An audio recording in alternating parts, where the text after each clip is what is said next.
रामकृष्ण रे मैत्रिणींनो, स्वागत आहे आपल्या सर्वांचे। तर हे बघा, इथं हे जे ब्लाऊज आहे ते अशा पद्धतीने डिझाईनचं आलेलं आहे। सब्यसाची पॅटर्नमध्ये ब्लाऊज आहे। तर हा बॅक पार्टचा मी तुम्हाला गळा दाखवते। तर जेव्हा आपल्याकडे असे डिझायनर ब्लाऊज येतात ना, तेव्हा आपल्याला सर्वप्रथम गळ्याची रुंदी चेक करायची असते। गळ्याची रुंदी चेक करायची, उंचीला वर्क किती इंचामध्ये आलेला आहे आणि आपल्याला कस्टमरचं ब्लाऊज किती इंचात शिवून घ्यायचं आहे, असं सर्व मोजून मापून मग तेव्हा कुठे जाऊन आपल्याला कटिंग व्यवस्थित करता येत असते। म्हणजे जो वर्क आहे तो किती आहे असं सर्व काही मोजत मग मी आता इथं अस्तरवर कटिंगला घेतलेला आहे। तर सर्वप्रथम मी बॅक पार्टची कटिंग करते। उंची प्लस 1 इंच, शोल्डर मी इथं 7.5 घेतलेला आहे, मुंडा देखील 7.5 आहे। ब्लाऊज आपलं हे 40 मापात असणार आहे। जे नवरीचं माप आहे ना ते 40 आहे, मी तुम्हाला आहे, पण तरी देखील कस्टमरला मागचा बॅकचा गळा जो आहे तो मोठा हवा आहे, बॅकला हुक घ्यायचे आहेत म्हणून। तर मग तो मोठा आपण कसा करणार छोटासा गळा, हे देखील खूप महत्त्वाचं पार्ट आपल्या आजच्या ह्या व्हिडिओमध्ये असणार आहे। आवडले, आनंद झाला तिला, पण ती स्वतःहून मला म्हणाले की खूप छान माझे ब्लाऊज तुम्ही स्टिच केले असं म्हणून। तर चला मग आता आपलं फ्रंट पार्ट झालेला आहे, आता आपण बॅक पार्ट घेणार आहे। तर बॅक पार्टचा जो छोटासा गळा आहे ना हा आलेला, त्याला मी काय केलेला आहे, जो वर्कवाला पार्ट आहे गळ्याचा, वर्कच्या बाहेरून बरोबर मी अस्तर व्यवस्थित सेंटरला सेंटर पॉईंट काढत मॅच केलेला आहे आणि पिना लावून सेट केलेला आहे। तुम्हाला पण असंच करायचं आहे। आणि मग उलट बाजूने गळा व्यवस्थित दिसतोय म्हणून मी उलट बाजूने बरोबर गळ्याचा जो पार्ट होता ना डिझाईनचा, त्याच्या बाहेरून टीप टाकून घेतली आणि त्यानंतर त्याच्या बाहेरूनच एक चौकोन मार्किंग केलेला आहे। जेवढा गळा मोठा हवा होता कस्टमरला त्या पद्धतीने मी इथं पाठीचा खालून भाग मोजत बरोबर चौकोन ड्रॉ केला आणि त्या चौकोनमधून आता आपण असं राऊंड शेप दिलेला आहे। ठीक आहे, आता मी परत अजून एक टिप घेणार। ह्या चौकोनचा जो राऊंड आपण केलेला आहे म्हणजेच मोठा गोल जो आपण तयार केला त्यावर आपण टिप टाकणार। तर इथं मध्ये मध्ये स्टोन आहेत, ते स्टोन मला जसे मार्जिनमध्ये अडतायत ना तसे मला इथं काढून घ्यायचे आहेत ते।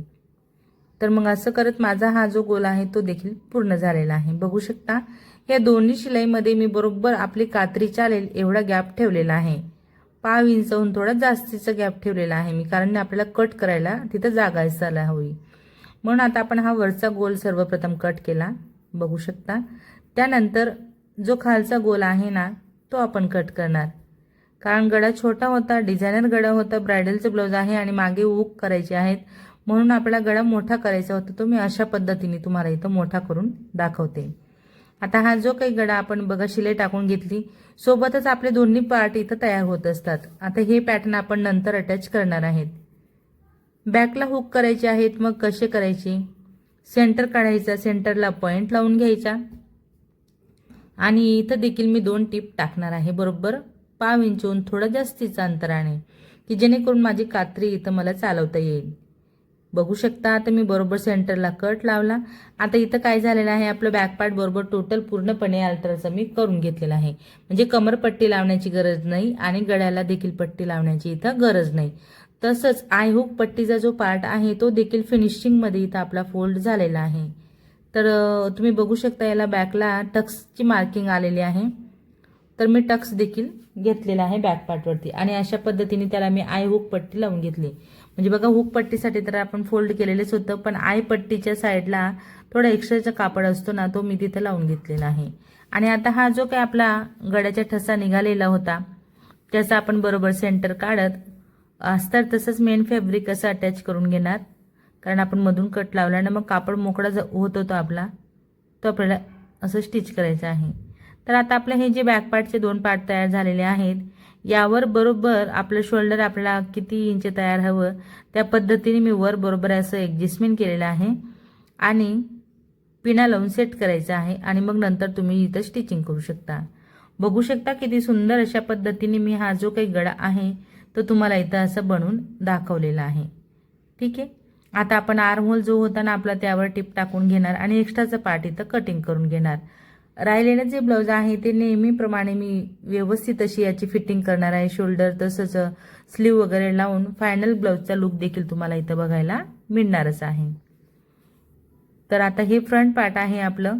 तर बघा हे जे ब्लाऊज असतात ना हे शिवत असताना आपल्याला भरपूर गोष्टींची काळजी घ्यायची असते आता आपण बॅक फ्रंट उंची चेक करणार, काही कमी जास्तपणा वाटतोय का, मग तो काढायचा. त्यानंतर आपण आर्म होल चेक करणार.